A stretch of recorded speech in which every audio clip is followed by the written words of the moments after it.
see price running and your heart start racing, right? You think, oh, I gotta get in before it's too late. Sounds familiar? Well, that's FOMO, fear of missing out. And if you don't control it, honestly, it will destroy your trading accounts. And let's break it down real quick. So first of all, chasing trades. You open the charts, right? And you see a massive move happening. Like, let's say you trade IFVGs, you see an IFVG playout, and then you miss the entry, right? So now you're 15 points below. So your entry is going to be 15 points below. Well, you're like, damn, I need to get in before, it gets even lower. And that's when the market gets you, realistically. So you enter late, right, at the bottom, most likely at the bottom or the top, and your stop loss is wide. It's if you trade with like contracts, so your stop loss is going to be larger. You're going to risk more money, and the risk to reward is not going to be as good, right? So I have examples for sure, right? But instead of chasing these trades, you need to, well, if this is less for scalping, but more for swing trading, but you're gonna want to set alerts. So you set alerts to a certain points, a certain price, and you wait for it to reach it, and then you can enter. If you're not gonna be in front of your computer the whole time, right? So that's one solution, but we'll go over more later on. So that's for chasing trades.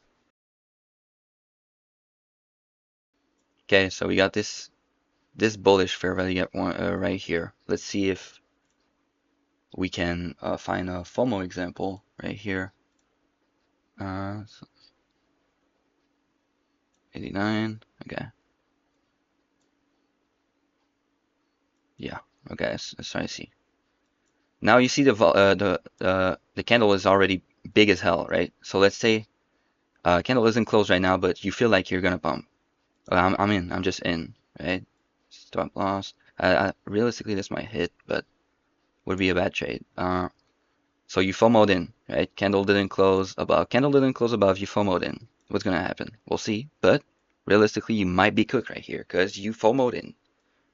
Already not a good look, right? Big fair value up as well, which is never that good. So we'll see what happens, but this is a good play, but the fair value gap in the candle was way too big. That's 557. That's almost a 100-point candle.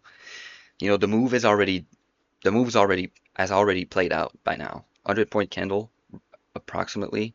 Move is it's been played out, right?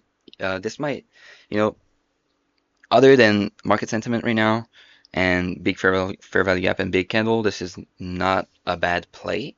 But I just showed you what FOMOing does, right? You could have got filled right here. If you filled right here, you're fucked right now. If you play with fixed contracts like we are doing right now. If you're doing an order with a set amount of money to lose, it ain't as bad, but still, you know. So we'll see if we get stopped out because we FOMO'd in right here. Yes, we did get stopped out. Why? Because you FOMO'd in again. I mean, we FOMO'd in again. If you had waited for candle close right here, you would have never entered that, right? Never, never, never. So my advice for chasing trades would be to just be patient. Even if, let's say here, right, you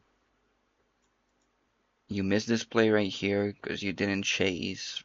Well, there's always going to be other plays. There's always going to be other days. The market's always going to be there. You don't need to chase trades because it's just going to end bad. So my advice is be patient, and even if you miss a trade because you didn't chase it, it's okay. It's whatever.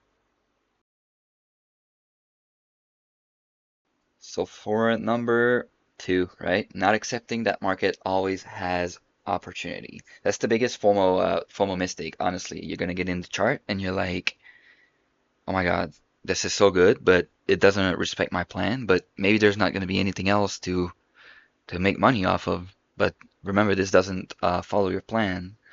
And what happened is you take the trade uh, with unnecessary risk. You you honestly you forget that the market is going to be there forever, right? This thing is not going anywhere. So you take a trade and you're cooked. You get cooked, right? Because you took a mid-ass setup because you thought, well, this is the best thing. You know, I can't wait. I'm impatient. This is the best thing. And what happened is you blow your account. Your risk to reward is ass. Unnecessary risk, as I said, and you know, it plays on your mentality. As said that, burnout, not burnout, but you know when you blow an account, you feel like fucking shit. You feel stupid as hell.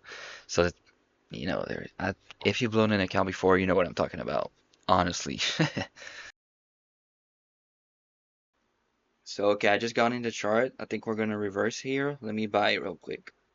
Right? So now you've bought, but you don't really know why, but you know why. You thought this was gonna be the best setup of the day, but you just got on the chart, right? Just got on the chart with no knowledge to whatever else is happening, right? So you think this is gonna be the best setup, the only setup that's gonna make you money today. Because remember, you need that money quick, right? Well, you don't. You need to be patient, but we'll just see what happens right here. Right? So this is what not to do. Just get in the chart and long, right? Why did we long? And we chased as well, right? We got a good entry, but we chased as well this bullish fair value gap. Bearish, sorry. Well, we'll see.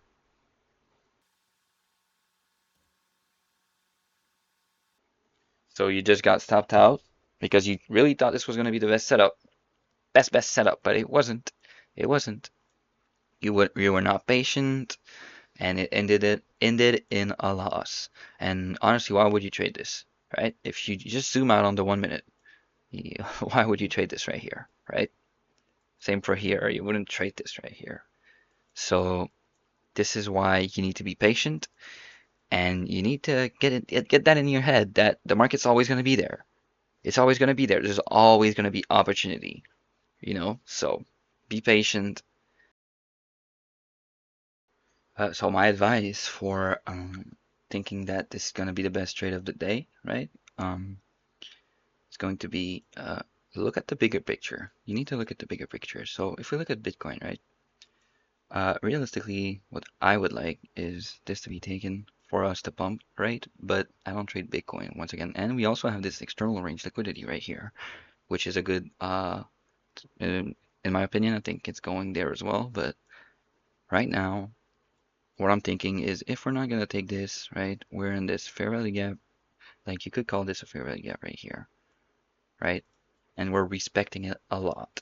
Plus, what happened is we pierced this one on the 1 hour, so I'm expecting us to pump, right? Plus, we just sold off a lot, so you know, be be mindful of this. So be mindful of the entourage of what's happening, right? You don't want to be only charting on the 1 minute, so be mindful of what's happening around the chart, not only the 1 minute.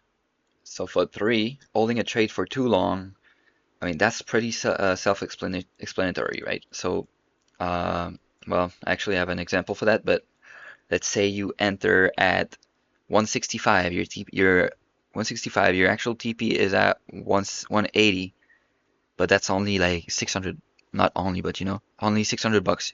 You want that 90, that's 1,000. Now you're being greedy, and this is probably going to lead to a loss, honestly, or a break even. You're basically just giving profits back. As I said, I have an example that we're going to go over, so we'll see what this does. The stock being greedy now. So let's say I'm going to short here. We just took this, so I'm expecting to short. Let's say I want to take profit right here, right? So this is going to be my take profit. We'll see what greed does. But price is coming down. Why not go for this one, right? So let's just go for this one instead. This one, it's not enough for me. Not enough. That's just 600. Nah, not enough. Let's go for 1,000. Okay. This is our take profit. Let's just go for 1,000 instead. And our stop loss is going to be right here. Let's just go for 1,000. 1,000 instead of 600. That's good. That's better, right? Let's see what happens.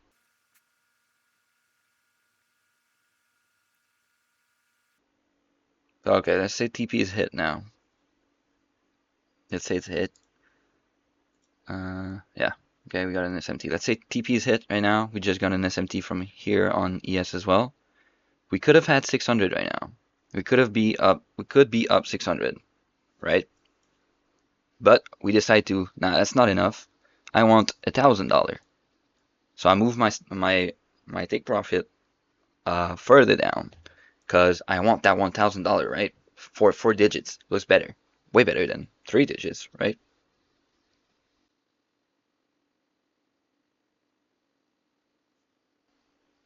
Oh, you got greedy. You got greedy. You could be up 600 right now.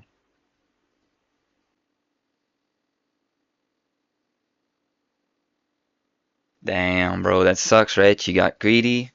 We didn't take this your TP, but we did take it on ES. So you got greedy and you said, I want that $1,000, and you lost. Instead of having 600 in the bag, you're now down 375, right? Because you got greedy. Remember, we took this low on ES, so we're chilling.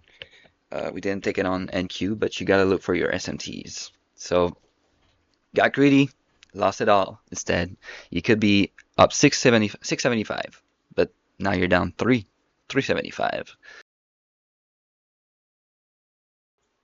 So my advice to being greedy is look for your SMTs. Uh, you know, when you look at the bigger picture, uh, you know what you're looking for, right? So let's say this is your TrssxTrades zone, and this is just for the sake of it, this is Asia high, right?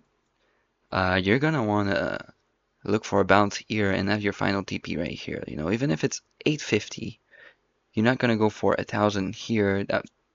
That makes no sense, right? This right here is nothing. This is nothing, right? So just stick to your plan. You need to stick to your plan and to your official TP, right? Uh, Say you take a short right here. Your TP is gonna be right here. It's not gonna be this one right here because it says $1,000. So respect your take profits, right? If it happens to be 1,000, it's 1,000, and that's fine. But if it's 600, it's 600. Just respect your TP, and you should not have problems with that. Respect your break evens as well. Break evens, if like here would be your break even, right? And you're like, oh fuck that. Go break even, brother. Just do it. Follow the plan.